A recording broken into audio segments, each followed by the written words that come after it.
il y a un paradoxe. C'est vrai que l'écrit est moins noble que l'oral, moins vivant que l'oral, mais l'écrit permet de restituer l'oralité quand cette oralité a disparu, quand elle a changé. Par exemple, dans le cadre du rapport entre le français et l'anglais, il y a des emprunts au français par l'anglais qui permettent de restituer un état antérieur du français. J'en ai parlé à différentes reprises, je n'y reviendrai pas. Mais d'une manière générale, je ne peux pas dénigrer, d'un point de vue en tant que chercheur, je ne peux pas dénigrer les textes, et moi-même je suis un historien des textes, un textologue, et sous prétexte que ces textes sont une cristallisation plus ou moins trompeuse. Mais il revient aux chercheurs et à l'archéologue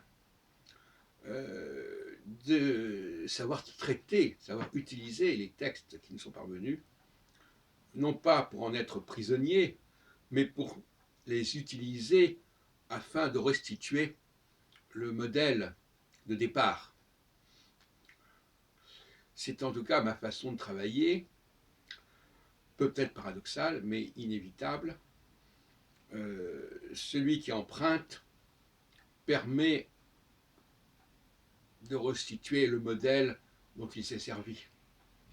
Mais bien entendu, il faut faire le tri, il faut faire la part des choses, mais il y a souvent, il y a surtout, il y a toujours quelque chose à retenir de la dimension écrite, tout comme d'ailleurs toute personne qui s'approprie ce qui n'est pas, qui ne revient pas, n'en est pas moins en mesure de nous aider à restituer ce dont elle s'est appropriée.